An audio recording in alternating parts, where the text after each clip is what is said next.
A warm greeting to all of you listening. I hope that you're all well and enjoying this series on unlikely biblical heroes. Today's heroes are quite well known to most Christians. They are the favourite subjects of Sunday school classes. Every churchgoer, I'm sure, remembers the story of the fiery furnace. Today we're going to look at the story of Shadrach, Meshach and Abednego. We find their story in the book of Daniel, in chapter number 3. I shall be reading verses 8 to 18. Daniel chapter 3, verses 8 to 18. Therefore at that time certain Chaldeans came forward and accused the Jews. They spoke and said to King Nebuchadnezzar, O king, live forever.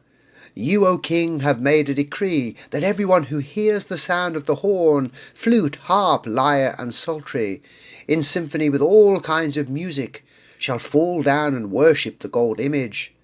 And whoever does not fall down and worship shall be cast into the midst of a burning fiery furnace.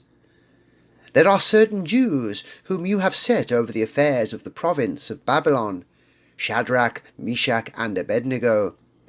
These men, O king, have not paid due regard to you. They do not serve your gods or worship the gold image which you have set up. Then Nebuchadnezzar, in rage and fury, gave the command to bring Shadrach, Meshach, and Abednego. So they brought these men before the king. Nebuchadnezzar spoke, saying to them, Is it true, Shadrach, Meshach, and Abednego, that you do not serve my gods or worship the gold image which I have set up? Now if you are ready at the time you hear the sound of the horn, flute, harp, lyre, and psaltery, in symphony with all kinds of music, and you fall down and worship the image which I have made, good. But if you do not worship, you shall be cast immediately into the midst of a burning fiery furnace. And who is the God who will deliver you from my hands? Shadrach, Meshach, and Abednego answered and said to the king, O Nebuchadnezzar, we have no need to answer you in this matter.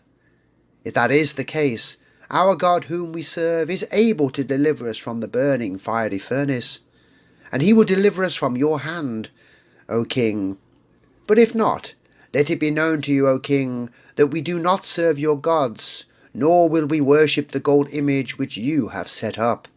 This is the word of the Lord.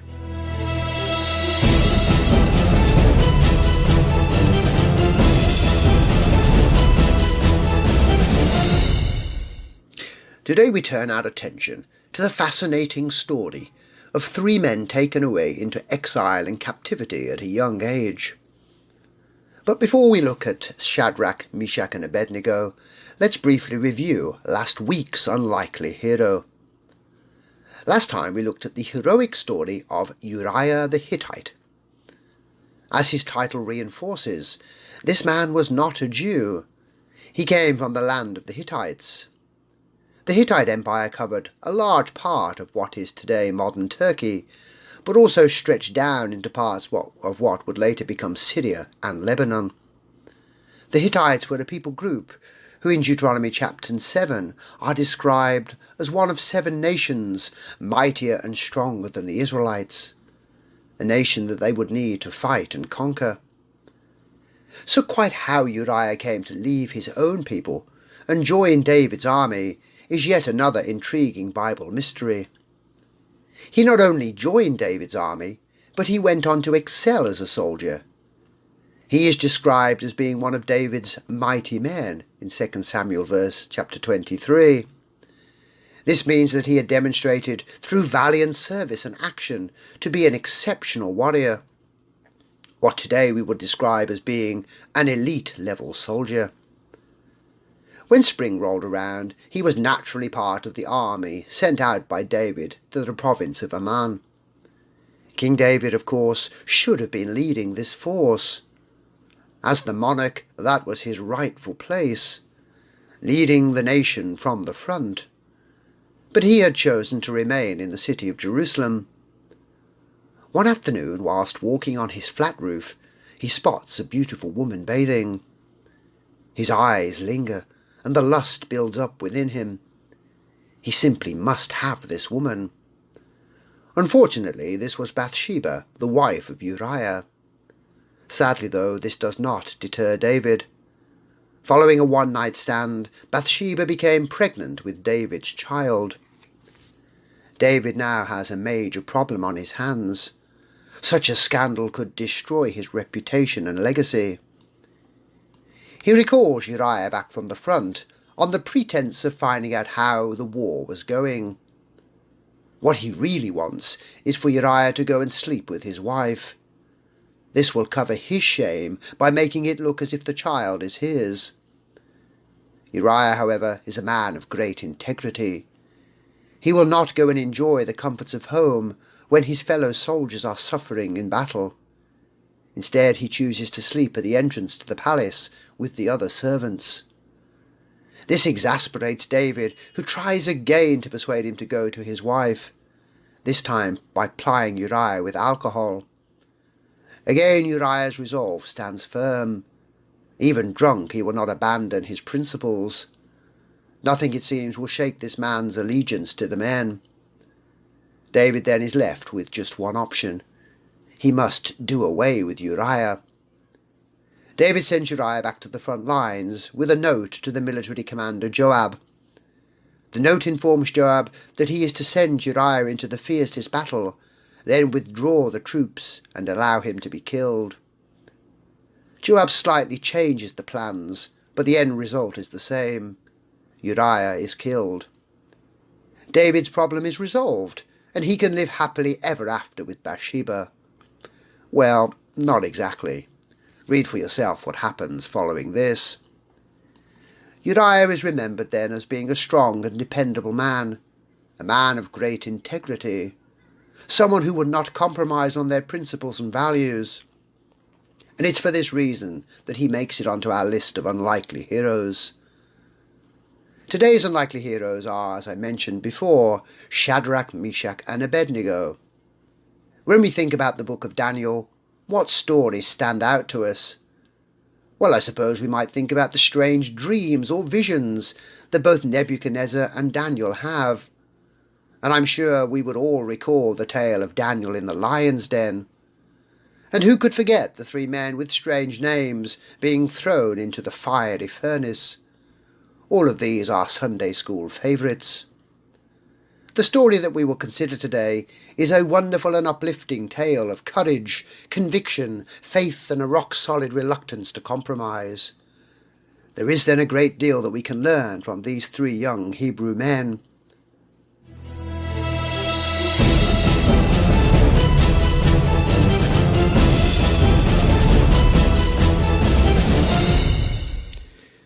Today's unlikely heroes are found in the book of Daniel.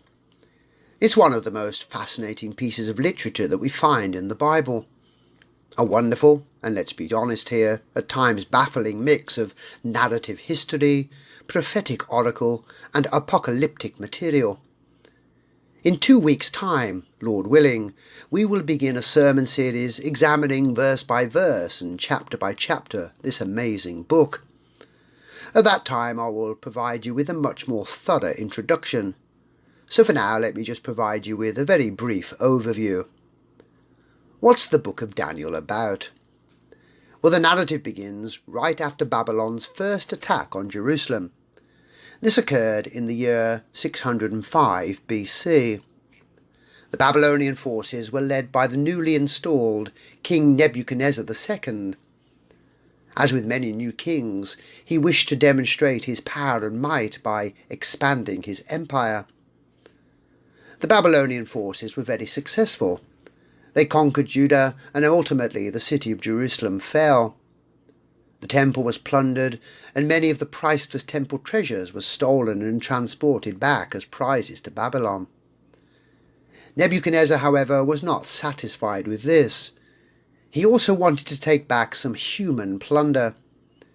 He desired that the elite of Israel's society also be taken back to Babylon, a journey of close to 900 miles. Only the poor, or those deemed deficient in some way, were permitted to stay. This period of time would come to be known as the Babylonian captivity. The exile would occur in three main waves of deportation: 605, 597 and 586 BC. In the first wave of people taken into exile and captivity, we have Daniel and our three unlikely heroes, known best by their Babylonian names, Shadrach, Meshach and Abednego. To have been included in this first group of exiles means that these men were deemed to be exceptional. King Nebuchadnezzar had ordered that members of the royal family and other nobles were to be taken first. He then adds in regard to his preferences for those selected: young men in whom there was no blemish, but good-looking, gifted in all wisdom, possessing knowledge and quick to understand, who had ability to serve in the king's palace, and whom they might teach the language and literature of the Chaldeans, as Daniel chapter 1 verse 4. We can conclude from this that these four young Jewish men, perhaps aged somewhere between 13 and 20, were fine examples of the youth of Israel. The book of Daniel then tells us the story of Daniel, Shadrach, Meshach and Abednego. It outlines their struggles to maintain hope and to remain faithful to Yahweh in the pagan land of their conquerors. How is the book of Daniel designed? But the book's design seems at first glance to be quite simple and straightforward. We can see it as being divided into two main parts. In part 1, which comprises chapters 1 to 6, we get a historic narrative account of Daniel and his friends. The second part, comprising chapters 7 to 12, contain Daniel's prophetic visions for the future. This two-part structure is made even more interesting by another unique design feature. The book is actually written, you see, in two languages. Chapter 1 was written originally in Hebrew, but chapters 2 to 7 are written in Aramaic. Then chapters 8 to 12 revert back to Hebrew. But with that brief background in place, let's now turn and look at chapter number 3. Chapter number 3 begins by telling us about King Nebuchadnezzar II. As we noted before, he became king upon the death of his father Nabopolassar in 605 BC. Nebuchadnezzar was 25 years old at the time, and he would go on to reign for an impressive 44 years. This made him the longest reigning and most influential monarch of the Neo-Babylonian period. During his time as ruler, he consolidated and then expanded the empire, and is perhaps best known for commissioning the Hanging Gardens of Babylon. It would go on to become one of the 7 wonders of the ancient world.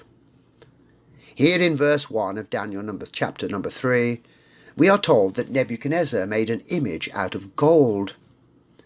The image stood at 60 cubits high and 6 cubits wide. A cubit, remember, is a measurement from the elbow to the tip of the longest finger, a distance of approximately 18 inches or 45 centimetres. This would make this golden image around 30 metres high and 3 metres wide.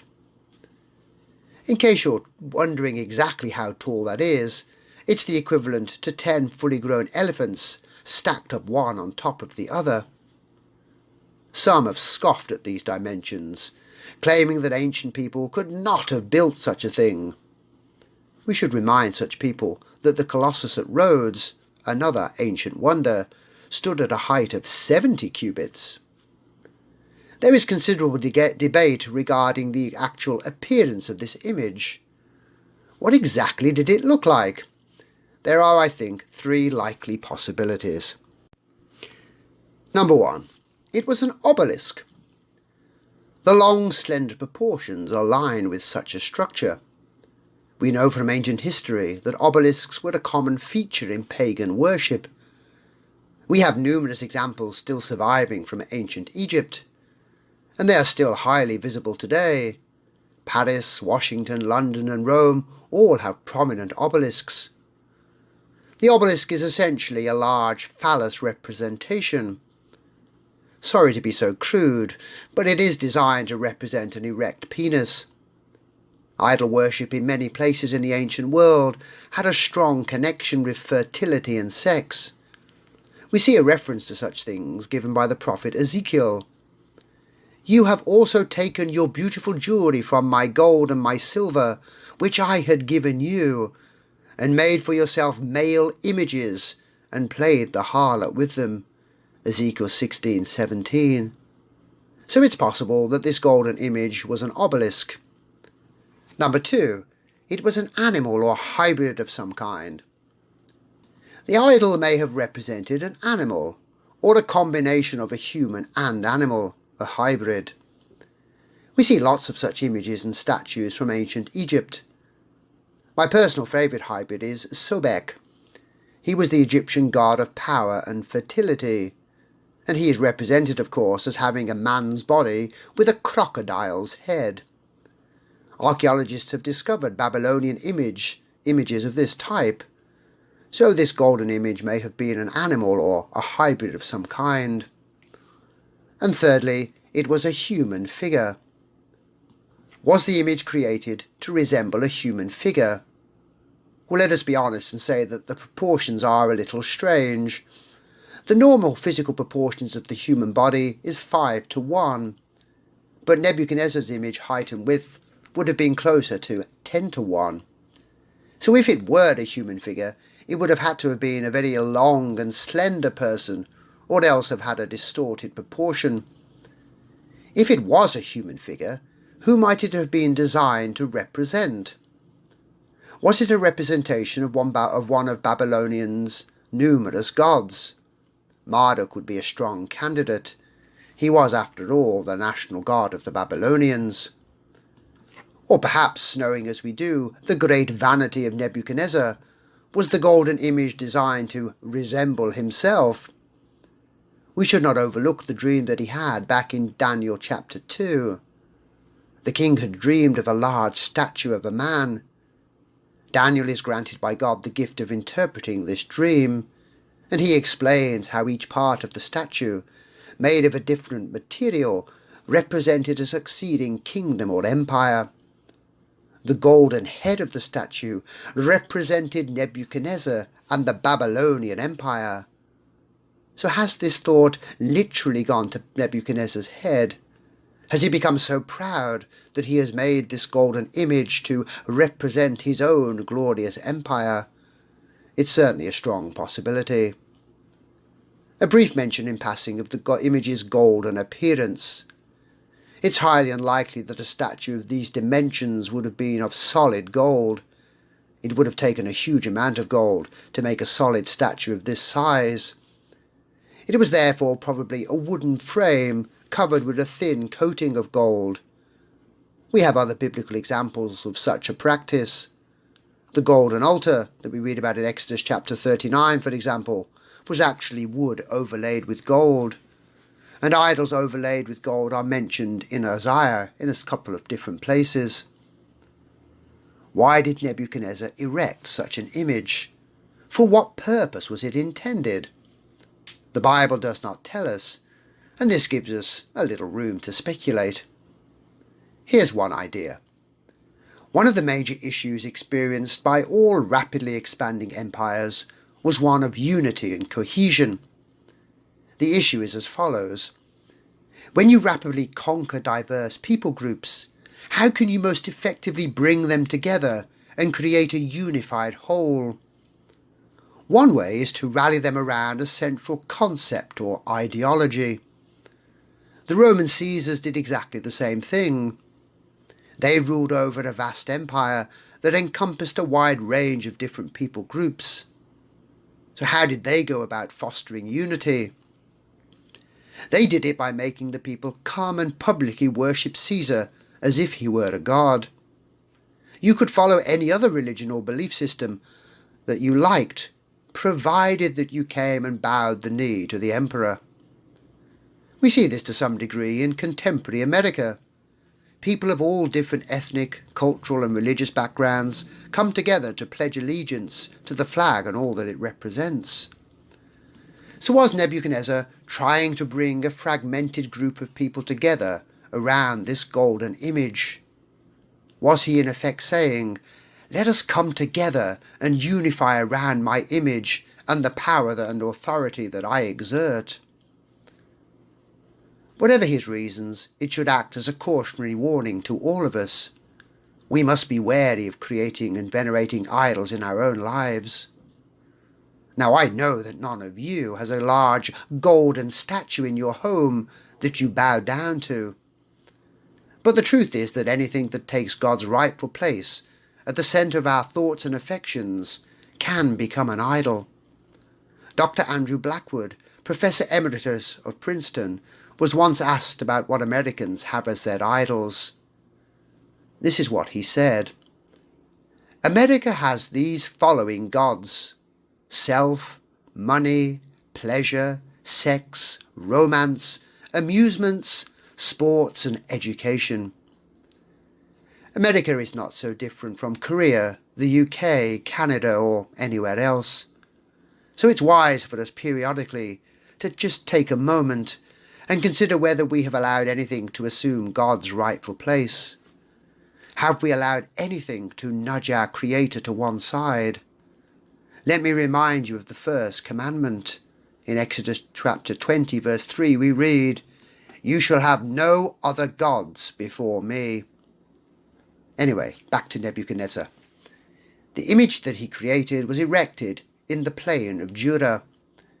Judah actually means a walled-in place, and there were several sites with that name in ancient Babylon.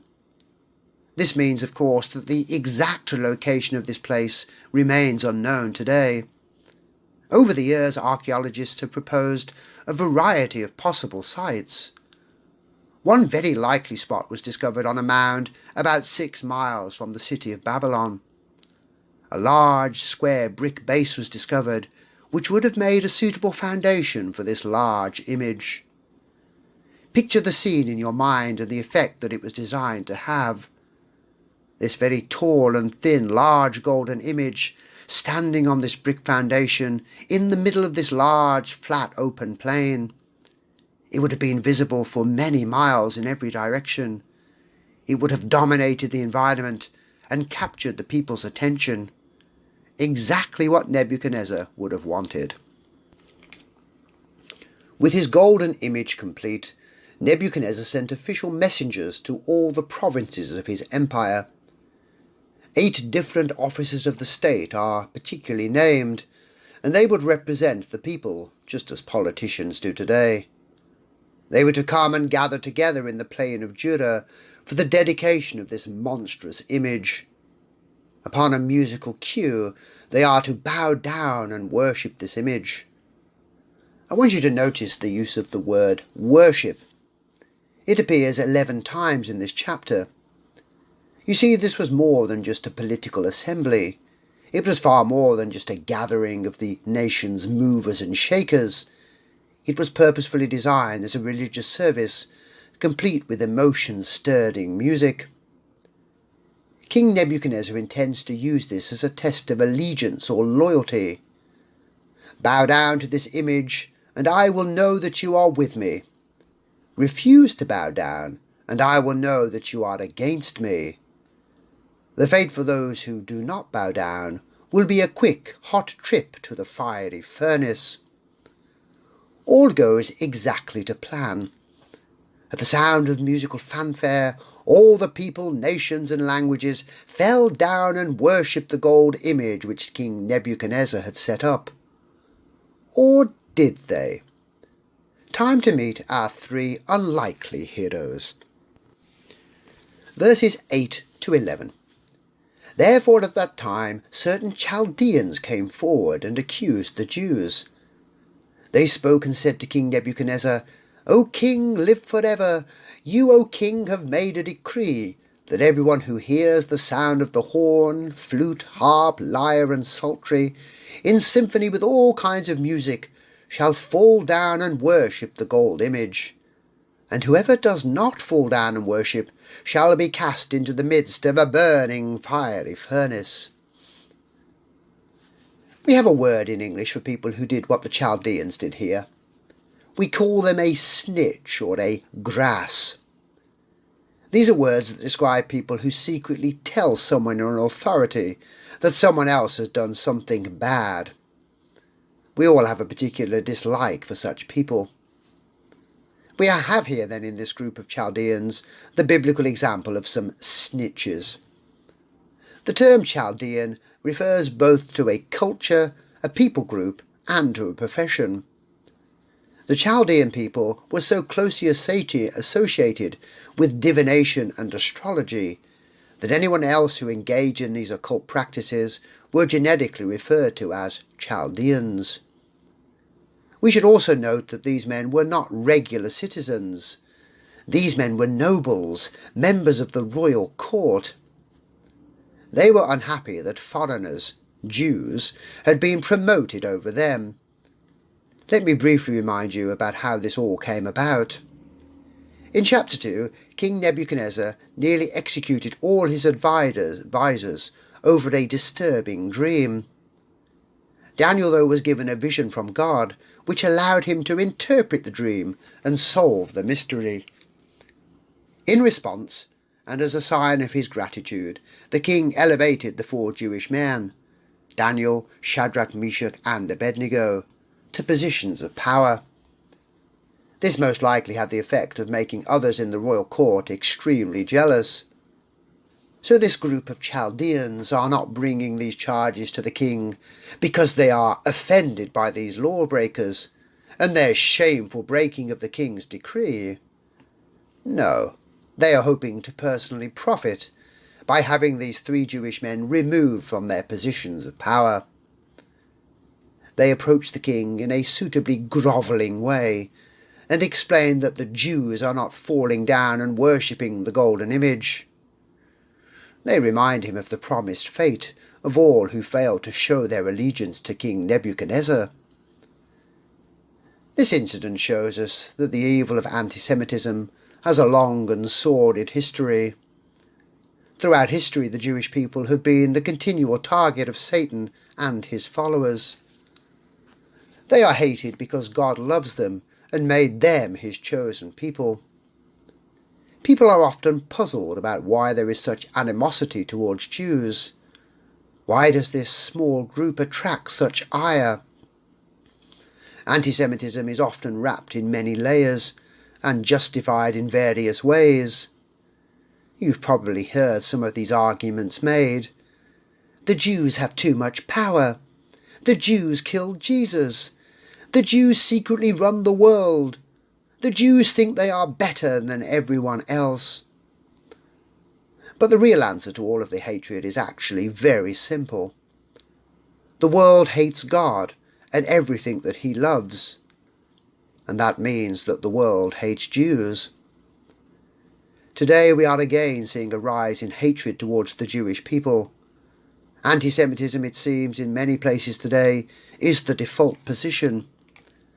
When I visited the UK in February, I was deeply shocked to see large pro-Palestinian protests on the streets of Birmingham. The crowd there, which was large and vocal, held signs and chanted, "From the river to the sea, Palestine will be free." These things were being shouted openly and without challenge, in public in a country that professes to have been shaped by Judeo-Christian values. Let me translate to you what that chant is actually calling for. From the Jordan River west to the Mediterranean Sea, that piece of land is to be free of Jews.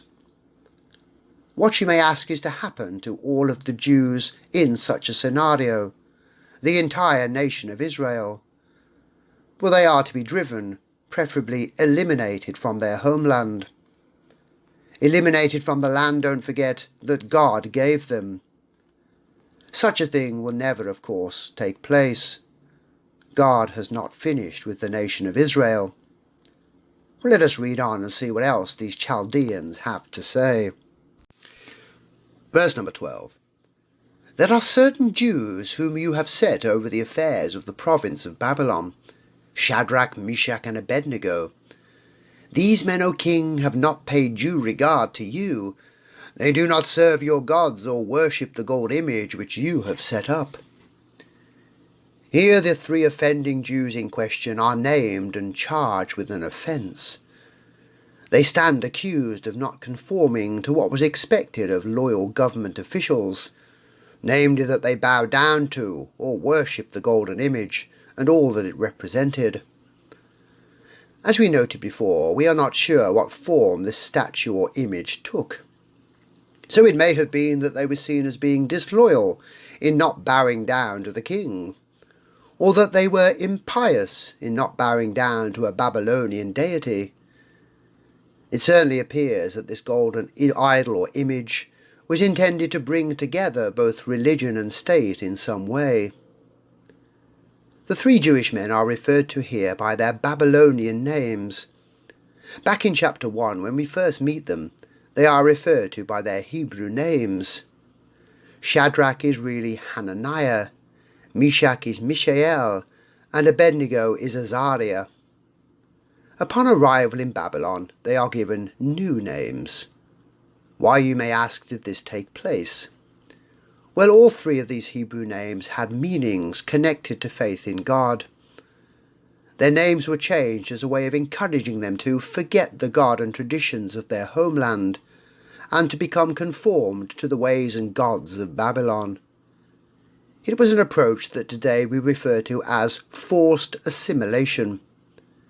Nebuchadnezzar wanted Daniel and his friends to conform to the pattern of this world. Later we will discover just how effective this forced assimilation had been. But let's read on and discover how Nebuchadnezzar reacts to news of this failure to show him due diligence and allegiance. Verses 13 and 14. Then Nebuchadnezzar, in rage and fury, gave the command to bring Shadrach, Meshach and Abednego. So they brought these men before the king.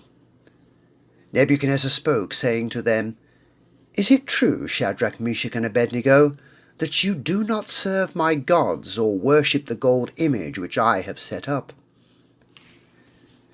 Nebuchadnezzar's reaction is perhaps not surprising. Ancient rulers were not used to having their commands disobeyed. They were almost always tyrants. Nebuchadnezzar, in fact, had a reputation for being a ruler who flew into periodic rages. The accusation levelled against Shadrach, Meshach and Abednego was that they paid no attention to the person of Nebuchadnezzar. This no doubt jarred his immense pride.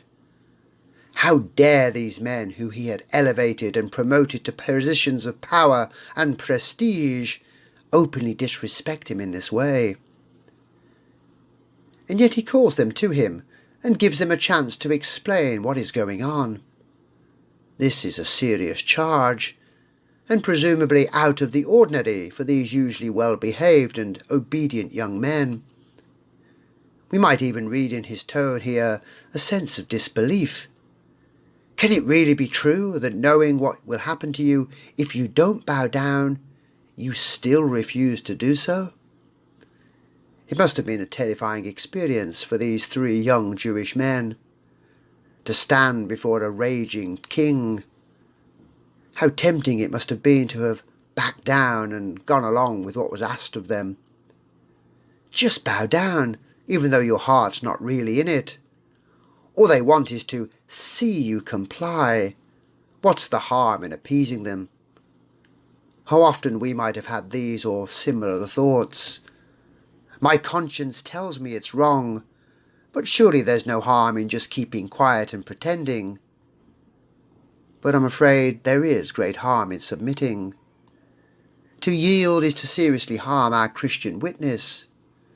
How can we present an uncompromising gospel message when we have shown ourselves to be compromisers, to be people lacking in courage? True faith doesn't look for loopholes. It simply obeys God and knows what he will do, what is best. We will see this in the answer that Shadrach, Meshach and Abednego give the king. Let us continue. Verse 15. Now, if you are ready at the time you hear the sound of the horn, flute, harp, lyre, and psaltery in symphony with all kinds of music, and you fall down and worship the image which I have made, good. But if you do not worship, you shall be cast immediately into the midst of a burning fiery furnace. And who is the God who will deliver you from my hands? King Nebuchadnezzar repeats here the decree that all must bow down before the golden image, or else face death. He is giving them a second, final chance to comply. Nebuchadnezzar could not tolerate losing face on such an important occasion. To really understand Nebuchadnezzar, we need to appreciate the way that he saw himself. Nebuchadnezzar saw himself as being more authoritative and more powerful than any god. In his mind, he was in fact a god. He believed, therefore, that his word and authority were final. If he passed a sentence of death upon someone, then no deity could save the condemned person. Well, how will the 3 Jewish boys answer the king? Let's find out. Verses 16 to 18. Shadrach, Meshach and Adednego answered and said to the king, O Nebuchadnezzar, we have no need to answer you in this matter. If that is the case, our God whom we serve is able to deliver us from the burning fiery furnace, and he will deliver us from your hand, O king. But if not, let it be known to you, O king, that we do not serve your gods, nor will we worship the gold image which you have set up. As we read verse 16, we might be reminded of that wonderful verse from 1 Peter, which goes as follows, But sanctify the Lord God in your hearts, and always be ready to give a defence to everyone who asks you a reason for the hope that is in you, with meekness and fear. 1 Peter 3:15. The answer of these 3 accused Jewish men stands out in Scripture as one of the most impressive statements of faith. Oh, if only we had such faith. These 3 young men weren't concerned about themselves. They knew that they faced the very strong possibility of a horrendous death, but this did not deter them. Neither were they afraid of the fury of the king. Their only concern was in obeying the Lord and giving a faithful witness to all who were watching and listening. But note very carefully how they spoke to the king. Their attitude and demeanour was respectful and polite. Their words were few and carefully chosen. Again, they provide us with a model for how to respond to those who challenge or criticise our faith. We might feel angry or even frustrated that people do not seem to understand the point that we are making. However, we should always try to be loving and gentle in the way that we speak. We want people to be challenged and confronted by the truth of our words, and not by our aggressive manner. Shadrach, Meshach and Abednego had no need to defend themselves. No explanation of their conduct was actually required. They had proven themselves through their past conduct to be loyal servants of the king. He had no right to challenge their allegiance. Furthermore, he knew that they were Jews. They were monotheists, and their faith prohibited them from bowing down to any god but Yahweh. They then go on to say that the God they serve is able to deliver them from the fiery furnace. Note very carefully that they do not presume that it is what God will do. They do not know what God's will in this matter might be, so they quite rightly cannot say for certain that he will indeed save them. That's a very useful reminder to us all. We serve an awesome God. He's not bound or limited in what he can do. He knows what's best in every circumstance, which means he might not answer our prayerful requests in the way that we desire. As I write these words, I think of the many Christians in the past who did not escape a fiery death.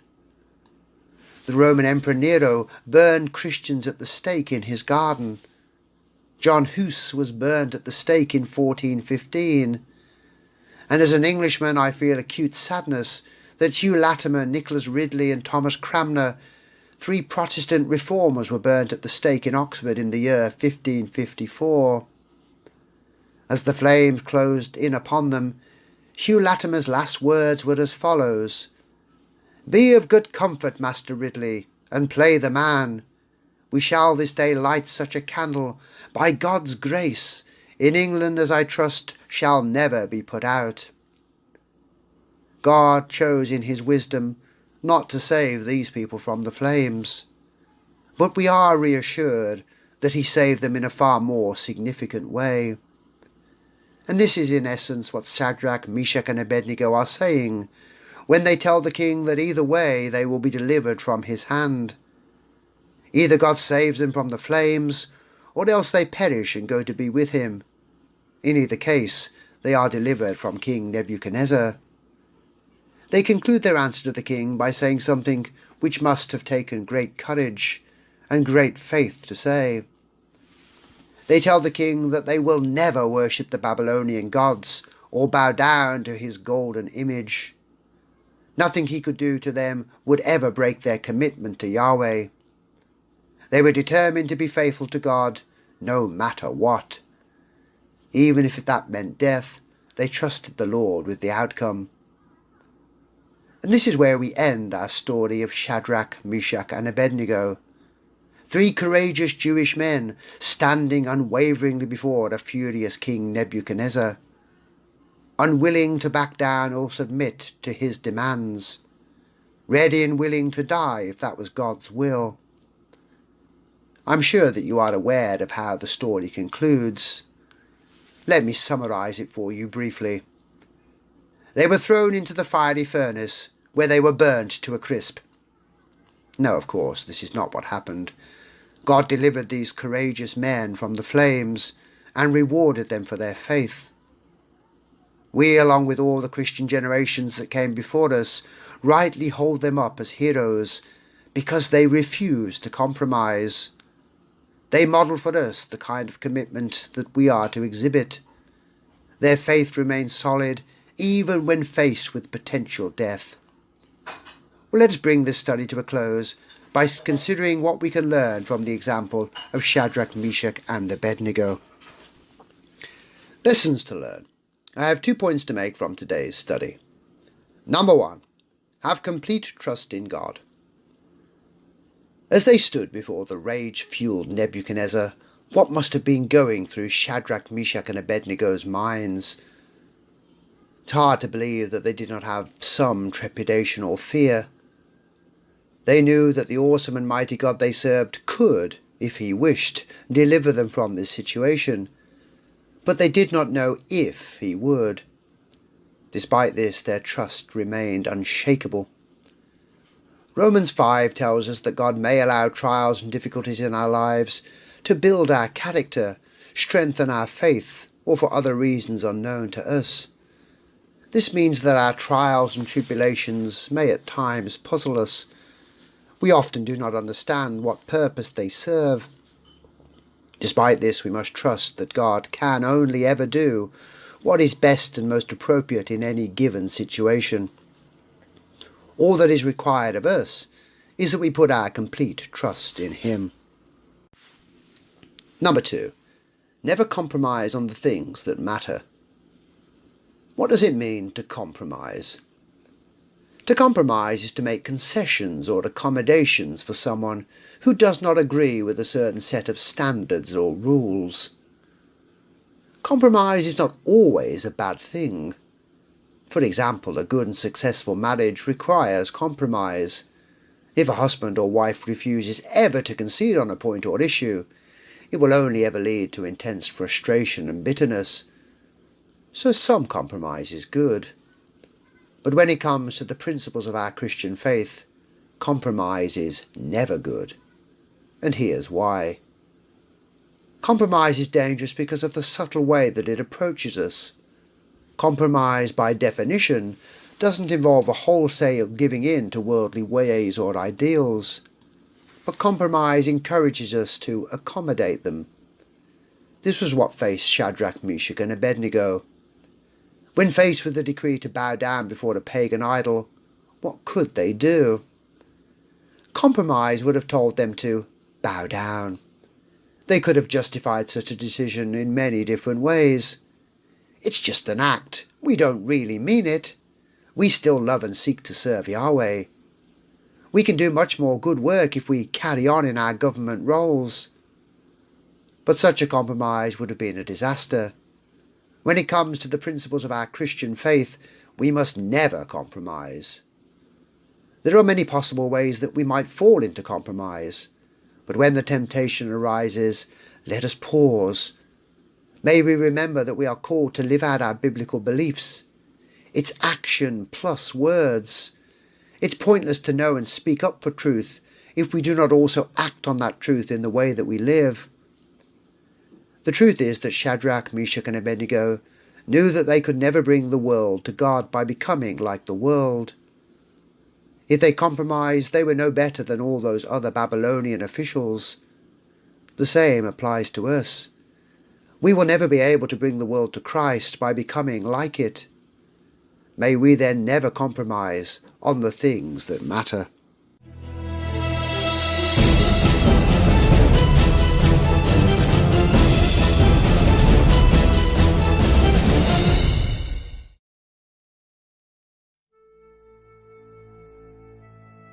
Nebuchadnezzar the king made an image of gold, whose height was 60 cubits and its width 6 cubits. He set it up in the plain of Dura, in the province of Babylon. And King Nebuchadnezzar sent word to gather together the satraps, the administrators, the governors, the counselors, the treasurers, the judges, the magistrates, and all the officials of the provinces, to come to the dedication of the image which King Nebuchadnezzar had set up. So the satraps, the administrators, the governors, the counselors, the treasurers, the judges, the magistrates, and all the officials of the provinces gathered together for the dedication of the image that King Nebuchadnezzar had set up. And they stood before the image that Nebuchadnezzar had set up.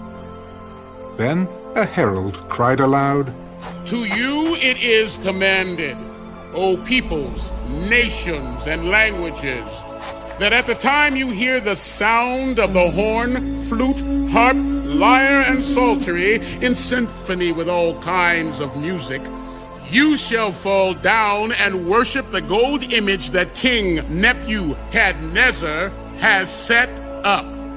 And whoever does not fall down and worship shall be cast immediately into the midst of a burning fiery furnace."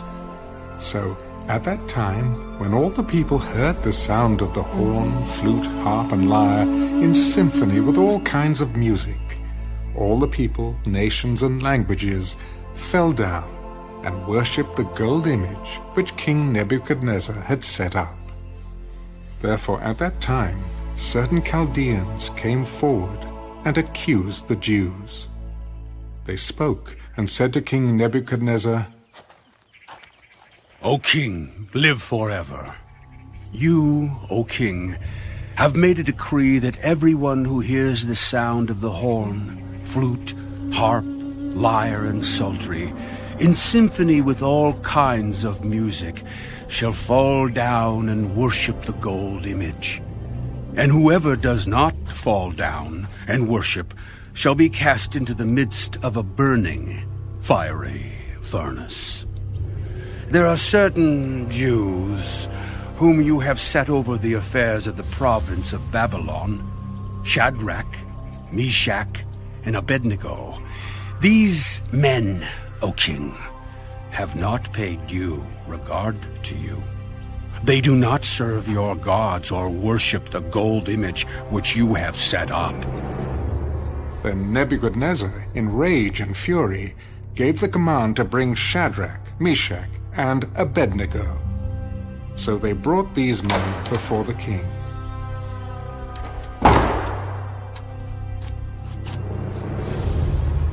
"Is it true, Shadrach, Meshach, and Abednego, that you do not serve my gods, or worship the gold image which I have set up? Now, if if you are ready at the time you hear the sound of the horn, flute, harp, lyre, and psaltery, in symphony with all kinds of music, and you fall down and worship the image which I have made, good. But if you do not worship, you shall be cast immediately into the midst of a burning fiery furnace. And who is the God who will deliver you from my hands? O Nebuchadnezzar, we have no need to answer you in this matter. If that is the case, our God whom we serve is able to deliver us from the burning fiery furnace, and he will deliver us from your hand, O king. But if not, let it be known to you, O king, that we do not serve your gods, nor will we worship the gold image which you have set up. Then Nebuchadnezzar was full of fury, and the expression on his face changed toward Shadrach, Meshach, and Abednego. He spoke and commanded that they heat the furnace 7 times more than it was usually heated. And he commanded certain mighty men of valor who were in his army to bind Shadrach, Meshach, and Abednego and cast them into the burning fiery furnace. Then these men were bound in their coats, their trousers, their turbans, and their other garments, and were cast into the midst of the burning fiery furnace. Therefore, because the king's command was urgent, and the furnace exceedingly hot, the flame of the fire killed those men who took up Shadrach, Meshach, and Abednego. And these 3 men, Shadrach, Meshach, and Abednego, fell down, bound, into the midst of the burning fiery furnace. Then King Nebuchadnezzar was astonished, and he rose in haste and spoke, saying to his counselors, Did we not cast 3 men bound into the midst of the fire? True, O king. Look, I see 4 men loose, walking in the midst of the fire, and they are not hurt. And the form of the 4th is like the Son of God. Then Nebuchadnezzar went near the mouth of the burning fiery furnace and spoke, Shadrach, Meshach, and Abednego, servants of the Most High God, come out and come here. Then Shadrach, Meshach, and Abednego came from the midst of the fire. And the satraps, administrators, governors, and the king's counselors gathered together. And they saw these men on whose bodies the fire had no power. The hair of their head was not singed, nor were their garments affected, and the smell of fire was not on them. Nebuchadnezzar spoke. Blessed be the God of Shadrach, Meshach, and Abednego, who sent his angel and delivered his servants who trusted in him. And they have frustrated the king's word and yielded their bodies that they should not serve nor worship any god except their own God. Therefore I make a decree that any people, nation, or language which speaks anything amiss against the God of Shadrach, Meshach, and Abednego shall be cut in pieces, and their houses shall be made an ash heap, because there is no other God who can deliver like this. Then the king promoted Shadrach, Meshach, and Abednego in the province of Babylon.